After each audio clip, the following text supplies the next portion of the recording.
সেইকাৰণে এডাল ঘৰত পৰিলে।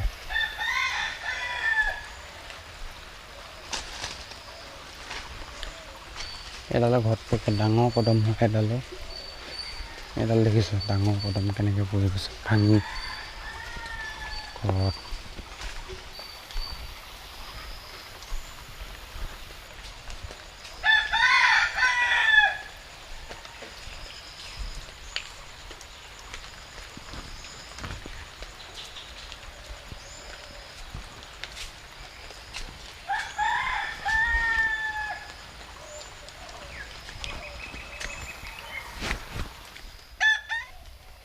কেনেকৈ বাচিছে, কেনেবাকৈহে বাচিছে মানে।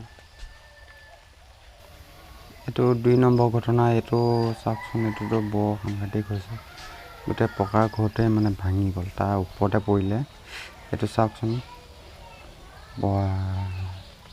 মানুহ 2জন আছিল, 2জন গিৰিয়েক ঘৈণীয়েক 2জন আছিল। কেনেবাকৈহে বাচিছে সিহঁত। গাত মানে ইটা খহি নপৰিল। চাওক কি অৱস্থা হৈ গৈছে, গোটেই ঘৰটোৱে ভাঙিল মানে। শিমলু গছ উঘলি মানে ঘৰত পৰি গৈছে। বৰ বেলেগ, শিমলু গছ উঘলি পৰি গৈছে ঘৰত। গোটেই ৱাল ভাঙি শেষ মানে, ঘৰটো ভাঙি শেষ, বৰবাদ। কিমান প্ৰকাণ্ড হৈছিল তেনেহ'লে সেইটো বতাহ। গোটেই ভাঙি শেষ। মানুহৰ মূৰতহে খালি পৰিবলৈ বাকী থাকিল মানে ইটা। কেনেবাকৈ বাচিছে যেন তেনে, গোটেই ঘৰটো ভাঙি গ'ল। গোটেই এডালো ভাঙিলে। তামোলডাল ঘৰত নপৰিলে পাবগৈ, টিংপাত গোটেই উৰুৱাই লৈ গ'ল। এইটো 3 নম্বৰ ঘটনা হৈছে। এইটো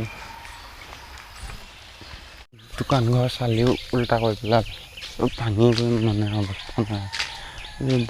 ধুমুহাটো বৰ বেলেগ টাইপত আহিছিলতো আজি যোৱা ৰাতি, কি কবি। ঠাকুৰীয়াই এইটো শেষ কৰি আছে। ঠাকুৰীয়াৰ পৰা কি হৈছে, কাৰেণ্টৰ ওপৰত পৰিল নেকি।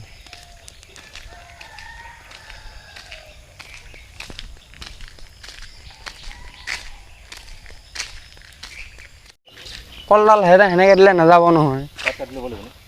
পাত কাটিব এডালচোন কামেই নাই, এডাল কাটি দে। কেনেকৈ বা কৰিব, এইখিনি কাটি দিব লাগিব। এইখিনি মানত কাটি দে।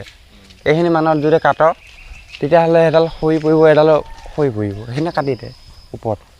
এটা কথা হ'ল নহয়, এতিয়া আকৌ ঘছকে এনেকৈ নাহে।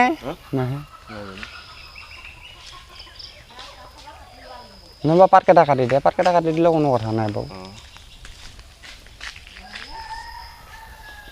লাইনৰ ৱাৰডালত পৰিলে মানে।